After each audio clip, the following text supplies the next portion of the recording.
Story name বেপরোয়া। এখানেই সব পার্ট আছে। কোচিং শেষে বান্ধবীদের সাথে গল্প করতে করতে বাড়ি ফিরছিলাম।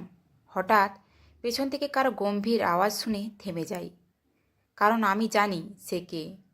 ভয়ে আমার হাত পা কাঁপতে লাগে। তার কণ্ঠ শুনি, কারণ সে আর কেউ না, আরহাম ভাইয়া। আমি ভয়ে ভয়ে ডোব দিলে পেছনে ফিরি। তাকিয়ে দেখি সে বাইকে হেলান দিয়ে আমার দিকে রাগী দৃষ্টিতে তাকিয়ে আছে। আমাকে কিছু বলার সুযোগ না দিয়েই আমার কাছে এসে আমার হাত শক্ত করে ধরে টানতে টানতে নিয়ে যেতে লাগে। আমি শুধু আশেপাশে মাথা ঘুরিয়ে দেখছি কেউ দেখছে কি না। স্কুলের সামনে এত লোক, কিন্তু ওনার কোনো দিকে কোনো কিছুর পরোয়া নেই। মানুষ এতটা বেপরোয়া কী করে হয়? উনি বাইকে উঠে গম্ভীরভাবে আমার দিকে তাকিয়ে বলে, বাইকে উঠো স্যার, আসলে বাসায় যেতে হবে আর কি। আমি বলছি বাইকে উঠতে, উঠবে নাকি কোলে করে উঠাবো? ধমকের স্বরে। আমি ওনার ভয়ে তাড়াতাড়ি করে উঠে বসি। তার কথা না শুনলে না জানি আবার সেদিনের মতো করে থাপ্পড় না বসিয়ে দেয়। উনি হঠাৎ বাইক ব্রেক মারায় আমার হাত ওনার কাঁধে চলে যায়, হয়তো ইচ্ছে করে করেছে। বেশ কিছু সময় পর বাইক এক নিরিবিলি রাস্তায় থামে। আশেপাশে দূর দূরান্ত পর্যন্ত কোনো বাড়িঘর নেই, একদম থমথমে পরিবেশ। চারিদিক স্তব্ধ। সন্ধ্যার সময় চারিদিকে অন্ধকার ঘনিয়ে আসছে। আমার বুক ভয় ধরপড় করছে, না জানি আবার কি করে, আমাকে মেরে আবার গুম করে দেবে না তো। এসব ভাবতে ভাবতে হঠাৎ ওনার ডাকে হুঁশ পেরে উনি রাগী গম্ভীর গলায় বলে, বাইক থেকে নামো। আমি এক সেকেন্ড দেরি না করে সাথে সাথে বাইক থেকে নেমে পড়ি। আমি নিচের দিকে তাকিয়ে থাকি। হঠাৎ তিনি আমার দিকে এগোতে লাগে। আমি ভয়ে ভয়ে পিছাতে লাগি। আস্তে আস্তে উনি আমাকে বাইকের সাথে চেপে ধরে। আমার দুপাশে দু হাত রেখে আমার দিকে মুখ এগোতে লাগে। তার চোখ ভয়ানক, রাগ স্পষ্ট দেখা যাচ্ছে। আমি ভয়ে চোখ বন্ধ করে ফেলি। উনি গম্ভীর গলায় বলে, তোমার সমস্যাটা কি বলো? আমার কথা কি তুমি বোঝো না, নাকি বুঝতে চাও না? কোনটা বলো তো? কতবার বলেছি বাড়ি থেকে বোরকা আর নিকাব পরে বের হবে, কিন্তু তুমি কি তা শুনেছ? আমি মাথা নাড়িয়ে উত্তরে না বললাম। উনি আবার দাঁতে দাঁত চেপে পড়ল। ওড়নাটা কি গলায় ঝোলানোর জন্য, নাকি শরীর ঢাকার জন্য? সেদিনের থাপ্পড়টা কি ভুলে গেছো? উনার কথা শুনে আমি তাড়াতাড়ি করে নিজের শরীরে ওড়নাটা জড়িয়ে নিলাম, না জানি আবার কখন কানে নিচে দিয়ে বসি। তারপর উনি আমার মুখটা চেপে ধরে উঁচু করে চোখে চোখ রেখে বলে, গত 2 দিন কোথায় ছিলে? না বারান্দায় এসেছ, না বাড়ি থেকে বের হয়েছ। আমাকে জ্বালাতন করতে ভালো লাগে? ভাব নিচ্ছিলে, রাগ দেখাচ্ছিলে? সেদিনের থাপ্পড় কি আমি তোমাকে শখে মেরেছি, নাকি নিজের দোষে তা খেয়েছ? আমার উনার কথায় বেশ রাগ হয়, তাই রেগে বলতে লাগি, আমার কোনো দোষ ছিল না। আর আমি যেইভাবেই ওড়না নেই না কেন, তাতে আপনার কি? আপনি আমার কে হন? বয়ফ্রেন্ড, হাজব্যান্ড, নাকি আমার কোনো আত্মীয়? কেন এভাবে বারবার আমার উপর নিজের অধিকার খাটাতে আসেন? কে হন আপনি আমার? আমি কেন আপনার কথা শুনব? আমি আপনার কথা শুনব না। আমি আর কিছু বলতে পারলাম না, তার আগেই তিনি আমার ঠোঁট নিজের ঠোঁটের মাঝে নিয়ে নিয়েছে, আর খুব জোরে জোরে সেখানে ঠোঁট দ্বারা কামড় দিচ্ছে। আমি পুরো স্তব্ধ হয়ে যাই তার এমন ব্যবহারে। উনি এটা কি করছেন? বেশ কিছু সময় এভাবে তার ঠোঁট দ্বারা আমার ঠোঁট গ্রাস করে যায়। প্রচণ্ড ব্যথা অনুভব হচ্ছে, কিন্তু তিনি আমার ঠোঁট ছাড়ছে না। ব্যথায় আমার চোখ থেকে গাল বেয়ে পানি ঝরতে লাগে, কিন্তু তার সেদিকে কোনো খেয়ালই নেই। সে নিজের মতো করে চুমু দিয়েই যাচ্ছে। বেশ কিছু সময় উনি আমাকে ছেড়ে দেয়। উনি আমাকে ছেড়ে মুখ ঘুরিয়ে বড় বড় শ্বাস নিতে লাগে। আমি কান্না করতে করতে মাটিতে হাঁটু গেড়ে বসে পড়ি। কিছু সময় পর উনি আমার সামনে হাঁটু গেড়ে বসে পড়ে। তারপর আমার দুগাল দু হাতে রেখে আমার কপালের সাথে নিজের কপাল ঠেকিয়ে চোখের পানি মুছে নাকের নাক ঘষতে ঘষতে বলে, সরি, আম সো সরি। আমি কন্ট্রোললেস হয়ে গিয়েছিলাম। কেন এমন আমাকে রাগিয়ে দাও যে আমি নিজের আয়ত্তে থাকি না, আর তোমাকে বারবার আঘাত করে ফেলি? আমাকে এভাবে রাগানো মোটেও তোমার ঠিক হয়নি। বলেই আমার চোখের পানি মুছে দিয়ে কপালে আলতো করে চুমু দিয়ে আমার ফুলো ঠোঁটে হাত বোলাতে বোলাতে আলতো স্বরে বলে, তুমি আমার কাছে কি তা তোমার ধারণা নেই। তোমার সাথে আমার সম্পর্কটা খুব গভীর।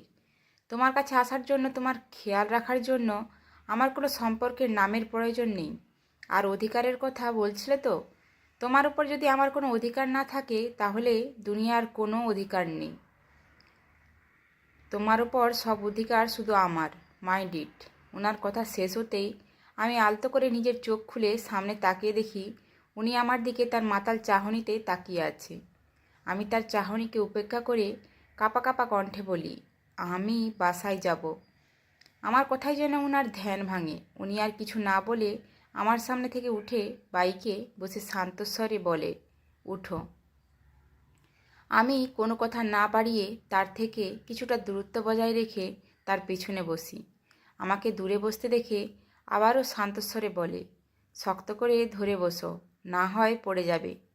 আমি কাঁপা কাঁপা হাতে পেছন থেকে আলতাকে আলতো করে জড়িয়ে ধরি, কারণ আমি তার রাগের আবার সম্মুখীন হতে চাই না।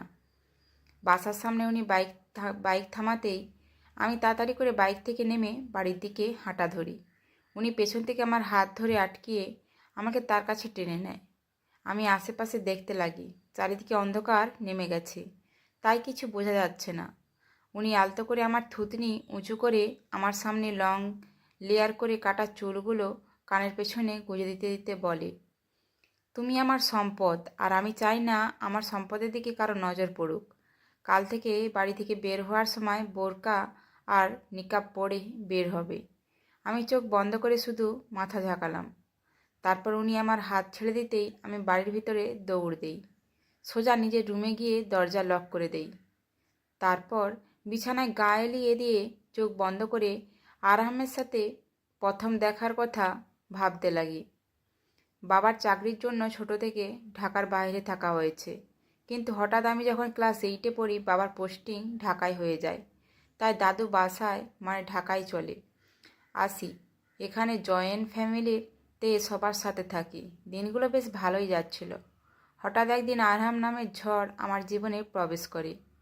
দাদুর বাড়িতে আসার পর দিনকাল বেশ ভালোই যাচ্ছিল। এখানে আসার কিছুদিনের মধ্যেই সবার সাথে আর পরিবেশের সাথে নিজেকে মানিয়ে নেই। কিছুদিন পর পাশে বাসার আপু বিয়ে ঠিক হয়। আমাদের ইনভাইট করে, তাদের সাথে ভালো সম্পর্ক ছিল। তাই আপুর জোড়াজড়িতে হলুদ ফাংশনে যাই, কিন্তু সেই হলুদ ফাংশনে যাই আমার জীবনে সবচেয়ে বড় ভুল ছিল। সেদিন হলুদের ফাংশনে হলুদ নিয়ে যখন দুষ্টামি করছিলাম, হঠাৎ দুষ্টামির ছেলে আমার কাজিনকে হলুদ লাগাতে গিয়ে কারোর সাথে ধাক্কা লাগে, আর হলুদের বাটি তার গায়ে পড়ে যায়। তার পুরো গায়ে হলুদ নিয়ে মাখিয়ে যায়। আমি ভয়ে নিজের পিটপিট চোখে তাকিয়ে দেখি আমার সামনে বেশ লম্বা সুদর্শন পুরুষ দাঁড়িয়ে আছে। সে তার গভীর চোখে শান্ত চাহনিতে আমার দিকে তাকিয়ে আছে। তার চাহনিতে বোঝা যাচ্ছে না। আমি ভয়ে চোখ বন্ধ করে সরি বলে দৌড় দিয়ে আপুর কাছে চলে আসি। আপুকে জিজ্ঞেস করলে আপুর কাছে জানতে পারি উনি আমাদের পাশের বাসার এমপি আঙ্কেলের একমাত্র ছেলে, যে কিছুদিন আগেই পড়াশোনা শেষ করে দেশে ফিরেছে। সেদিনের মতো তার সাথে আর দেখা হয় না। আমি তার ভয়ে বাড়িতে চলে আসি।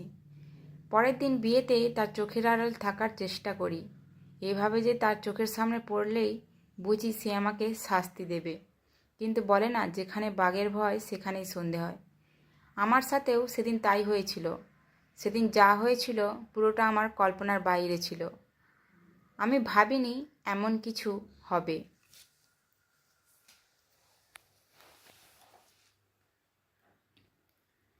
সেদিন আরাম ভাইয়ার থেকে পালানোর জন্য, তার চোখে না পড়ার জন্য সবার আড়ালে থাকি, কিন্তু রুষা আপুর দেবর রাফিন ভাইয়া কিছুতেই পিছু ছাড়ছিল না। বারবার বিরক্ত করে যাচ্ছিল। আমি তাকে বারবার ওয়ার্নিং করে যাচ্ছিলাম, কিন্তু তিনি আমায় কোনো কথা কানে নেয়নি। তাই আমি সব কিছুর পিছু ছাড়াতে ছাদে এসে পড়ি, কিন্তু তিনি আমার পিছু নিয়ে ছাদে চলে আসে। পুরো ছাদ খালি ছিল, চারিদিকে অন্ধকার ছিল। উনি আমার কাছে এসে বারবার আমার গালে চুলে নিজের হাত রাখছিল আর আমাকে বোঝানোর চেষ্টা করছিল যাতে তার সাথে রিলেশনে যাই, কিন্তু তার স্পর্শে বারবার আমার গা গুলিয়ে আসছিল, ঘিন ঘিন লাগছিল। আমি বারবার তার থেকে নিজেকে ছাড়ানোর চেষ্টা করে যাচ্ছিলাম, কিন্তু সে আমার কথা কানেই নিচ্ছিল না। হুট করে সে আমার হাত ধরে ফেলে। আমি ভয়ে কান্না করে বলি, ভাইয়া প্লিজ আমাকে ছেড়ে দেন। কিন্তু সে নাছোড়বান্দা আমাকে হাত ধরে নিজের দিকে টেনে নিচ্ছে। আমি ভয়ে চোখ বন্ধ করে ফেলি, কিন্তু হঠাৎ কোনো কিছু পড়ার শব্দে তাকিয়ে দেখি রাপিন ভাইয়া নিচে পড়ে আছে, আর আরহাম ভাইয়া তাকে ইচ্ছে মতো মারছে। আমি তার রাগ দেখেই পুরোই অবাক। সে ভয়ঙ্কর রেগে আছে, যেন তার কাছের জিনিস কেউ কেড়ে নিয়েছে, নজর দিয়েছে। আমি রাফিন ভাইয়ার দিকে তাকিয়ে দেখি তার অবস্থা করুণ। তাই আরহাম ভাইয়ার কাছে যেয়ে তাকে জড়িয়ে ধরে থামানোর চেষ্টা করতে লাগি। আমি জড়িয়ে ধরতে সে থেমে যায়, আর এ সুযোগে রাফিন ভাইয়া উঠে চলে যায়। আরহাম ভাইয়া বড় বড় শ্বাস নিতে লাগে। রেগে রেগে আমার দিকে নিজের ভয়ঙ্কর রাগের দৃষ্টি নিক্ষেপ করে চলে যায়। উনি চলে যেতে আমিও আমাদের বাসায় চলে আসি। 2 দিন আর বাড়ি থেকে বের হই না। 3 দিনের দিন আর অন্যান্য দিনের মতো স্বাভাবিকভাবে স্কুলে যাই। স্কুল ছুটির পর দেখি স্কুলে গেটের সামনে মেয়েরা ভিড় করে দাঁড়িয়ে আছে। কী যেন দেখছে তারা। কী দেখছে তা দেখতে আমি তাদের সামনে যাই। যেয়ে দেখি আরাম ভাইয়া বাইকের সামনে হেলান দিয়ে দাঁড়িয়ে ফোন টিপছে। আর তার দিকেই সবার নজর রয়েছে। সহজ কথায় বলতে গেলে উনাকে দেখে সবাই গিলে খাচ্ছে। পাশেই আরাম ভাইয়ার ফ্রেন্ড দাঁড়িয়ে আছে। আমি ওনাকে এখানে দেখে বেশ ঘাবড়িয়ে যাই। যদি সেদিনের জন্য বকা দেয়, তাই তাড়াতাড়ি করে হাঁটা শুরু করি। সেদিন আমাকে সে পেছন থেকে বেশ কয়েকবার ডাকে, আমি সাড়া না দিয়ে পালাই। এরপর থেকে এসব ওনার রেগুলার রুটিন হয়ে গিয়েছিল। প্রতিদিন ছুটির শেষে রুটিন মাফিক এখানে দেখতাম। কেমন যেন মাতাল চাহনিতে তাকিয়ে থাকতো, আর আমি ওনাকে দেখা মাত্রই ভয়ে পালাতাম। এভাবেই দিন চলতে লাগে। আস্তে আস্তে উনি আমার ওপর নিজের জোর খাটাতে লাগে, অধিকার বিস্তার করতে লাগে। সেদিন তো গলায় ওড়না নিয়েছি, আমাকে থাপ্পড়ই দিয়ে দেয়। বুঝি না উনি আমার ওপর এত কিসের অধিকার খাটায়। সেদিন তো আমার জন্য কিছু রুলসও তৈরি করে দিয়েছে। যেমন সকালে ঘুম থেকে উঠে বারান্দায় আসতে হবে। কোনো খালাতো ভাই, চাচাতো ভাই, মামাতো ভাই, ফ্রেন্ড টাইপের ভাইয়া থাকা চলবে না। কোনো ছেলে ফ্রেন্ড থাকা চলবে না। এমনকি ক্লাসের কোনো ছেলের সাথেও কথা বলাও চলবে না। আর এইসব রুলস বানানোর সাথে সাথে এটাও বলে দিয়েছে, না শুনলে থাপ্পড় দিয়ে সব দাঁত ফেলে দেবে। সেদিন উনার একটা থাপ্পড়েই শিক্ষা হয়ে গেছে, আর খেতে চাই না। কবে যে তার অত্যাচার থেকে মুক্তি পাব, এসব ভাবতে ভাবতে ঘুমের দেশে পাড়ি দিলাম। সকালে ঘড়িতে অ্যালার্ম বাজতেই উঠে পড়ি। ফ্রেশ হয়ে বারান্দায় চলে যাই। গিয়ে দেখি উনি ওনার রুমের বারান্দায় দৌড়িয়ে এক্সারসাইজ করছে। বেশ ভালো লাগছে। তার মধ্যে কেমন যেন হিরো হিরো একটা ভাব আছে। যদি সে রাগী না হতো তাহলে তার উপর সত্যিই ক্রাশ খেতাম। এসব ভাবতে ভাবতে সামনে ওনার দিকে তাকাতেই দেখি উনি আমার দিকে সূক্ষ্ম দৃষ্টিতে তাকিয়ে আছে। দুজনের চোখাচোখি হতেই উনি ওনার ভ্রু নাচিয়ে জিজ্ঞেস করে, কি খবর? আমি ভদ্রভাবে মাথা নাড়িয়ে কিছু না বলে রুমের দিকে যেতে নিলেই উনি আমার দিকে তাকিয়ে চোখ গরম করে। আমি থেমে যাই। উনি বারান্দার রোলিংয়ের কাছে এসে রেলিংয়ে নিজের দুহাত রেখে ভর দিয়ে আমার দিকে কফির মগে চুমুক দেয়। আমি মাথা নিচু করে আছি। কফি শেষ হতেই উনি আমাকে ইশারায় যেতে বললে আমি চলে আসি। এটা নতুন কিছু না, প্রতিদিনের কাজ এটা। উনি চাই ওনার সকাল আমাকে দিয়ে শুরু হোক। কিন্তু কেন, তার উত্তর এখনও পাইনি, আর না সে আমার প্রশ্নের কোনো উত্তর দেয়। এভাবে বেশ কিছুদিন কাটতে লাগে। উনি আগের থেকে একটুও বদলায়নি, আগের মতোই নিজের অধিকার খাটিয়ে আসছে। একদিন স্কুলের ফাংশানে নাচের জন্য প্র্যাকটিস করছিলাম। স্যার ম্যাম আমার সাথে ছেলে পার্টনার চুজ করে দেয়। আমি প্রথমে না করলেও পরে বান্ধবীদের রিকোয়েস্টে রাজি হয়ে যাই। আমি প্র্যাকটিস করছিলাম, হঠাৎ কেউ নাচের মধ্যে আমাকে টান দিয়ে নিজের দিকে ঘুরিয়ে আমার গালে থাপ্পড় বসিয়ে দেয়। আমি নিচে পড়ে যাই। সামনের দিকে তাকাতে দেখি আরহাম ভাইয়া। মনে হচ্ছে সরাসরি অফিস থেকে এসেছে। আমার দিকে তার রাগী দৃষ্টি নিক্ষেপ করছে, ভয়ঙ্করভাবে রেগে আছে। দেখে মনে হচ্ছে হিংস্র কোনো সিংহ। আমি নিচে পড়ে আছি, অজান্তেই আমার চোখ থেকে পানি ঝরছে, রাগে অপমানে। উনি রেগে নিচে থেকে আমাকে উঠিয়ে টানতে টানতে গাড়িতে উঠে বসিয়ে বাড়িতে নিয়ে যায়। বাড়ির সামনে গাড়ি থামতেই আমি কান্না করতে করতে চলে যাই। আজ আমি ওনার এমন ব্যবহারে বেশ আঘাত পেয়েছি। উনি আজ সবার সামনে আমাকে অপমান করেছে। বাড়ি ফিরে গালে হাত দিয়ে দেখি 5 আঙুলের দাগ বসে গেছে। আমি সেদিনের মতো রুম থেকে বের হই না, বারান্দায় যাই না। বেশ কয়েকবার ডেকে গেছে, কিন্তু বের হয়নি। আরাম ভাইয়ার এমন ব্যবহারের কথা বাড়ির কারোই জানা থাকেনি, কারণ সেদিন ওনার এমন ব্যবহারের কথা আমার বাড়িতে আর ওনার বাড়িতে স্কুলের ম্যাম জানায়। ওনার এমন বেপরোয়া কাজকর্মের জন্য আমাকে সবার সামনে ছোট হতে হয়েছে। পরের দিন সকালে দরজা খুলতেই দেখি ড্রয়িং রুমে আরহাম আর তার বাবা মা বসার সাথে। আমাদের বাড়ির সবাই রয়েছে। আমি ওনার বাবা মাকে সালাম দিয়ে ঘরে ফিরে আসি। জানি না সেদিন ওনাদের মধ্যে কি কথা হয়, কারণ সেদিন আমি নিজের রুম থেকে আর বের হই না। সন্ধ্যায় যখন ছাদে কাপড় আনতে গেলাম, সেই সময় হঠাৎ অন্ধকারে কেউ আমাকে স্ত্রীর রুমের পেছন থেকে জড়িয়ে ধরে। আমি ভয়ে জোরে চিৎকার দিতে নিলে সে আমার মুখ চেপে ধরে। আমি উপরের দিকে তাকাতেই আবছা আলোতে দেখি আরহাম ভাইয়া আমার দিকে তাকিয়ে আছে। তার চোখ ছলছল করছে। আমি কিছু বলবো তার আগেই উনি আমার যে গালে থাপ্পড় দেয় সে গালে নিজের ঠোঁটের অসংখ্য চুমু দিতে লাগে আর বারবার মাতাল কণ্ঠে সরি বলতে লাগে। আমি পুরো বরফ হয়ে যাই, চোখ খিচে বন্ধ করে ফেলি। আমার বুক ধুকধুক করছে, শরীর কাঁপছে, কিন্তু উনি অনবরত চুমু দিয়েই যাচ্ছে। আস্তে আস্তে উনি আমার গলায় নেমে আসে। আমি দেয়ালে হেলান দিয়ে দাঁড়িয়ে থাকি। আমার সাথে কী হচ্ছিল সত্যি কিছু বুঝতে পারছিলাম না।